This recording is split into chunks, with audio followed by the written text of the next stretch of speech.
काय याच्यामध्ये मोठं अभियान राबवलं, त्याच्यात मोठं यश मिळालेलं आहे, काय सांगू? खरं म्हणजे आजचा दिवस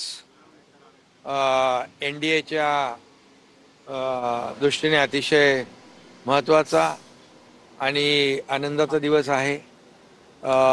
उपराष्ट्रपती पदाचे उमेदवार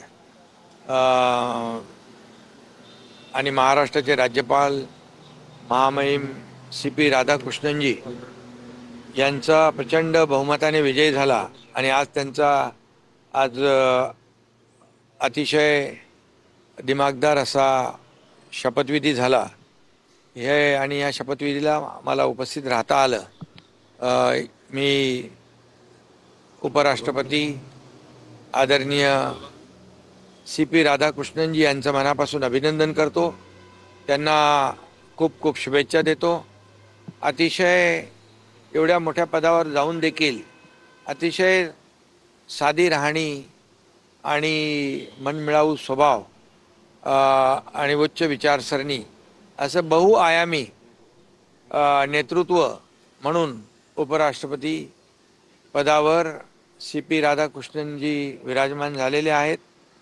ते राज्यपाल पदाचे देखील अनुभव त्यांना आहे, संसदीय कार्याचा देखील त्यांना अनुभव आहे आणि त्यामुळे खऱ्या अर्थाने या पदावर राहून या पदाची शान मान सन्मान ते वाढवतील आणि याचा देखील आम्हाला अभिमान आहे।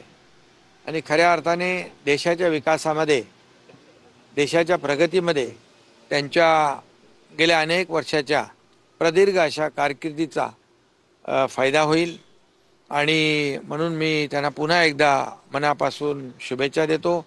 महाराष्ट्रात राज्यपाल म्हणून आले आणि त्यावेळेस आम्ही त्यांना म्हणालो होतो की तुम्ही महाराष्ट्रात आलात, महाराष्ट्र लकी आहे।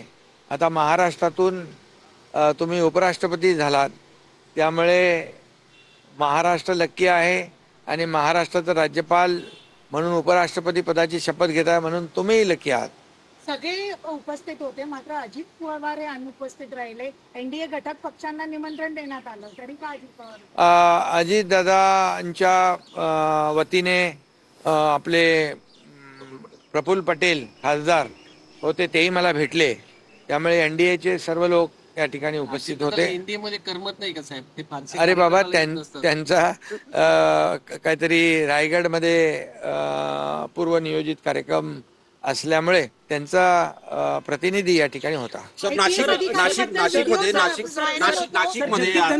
धनखड पण आजच्या कार्यक्रमाला उपस्थित होते, त्यांच्या उपस्थितीबद्दल प्रश्न उपस्थित केले जात होते। नाही, जगदीप धनखड देखील माजी उपराष्ट्रपती होते, त्यामुळे प्रोटोकॉलनुसार सगळे लोक त्या ठिकाणी होते। मी या ठिकाणी एवढंच सांगेन की NDAला बहुमत मिळालं।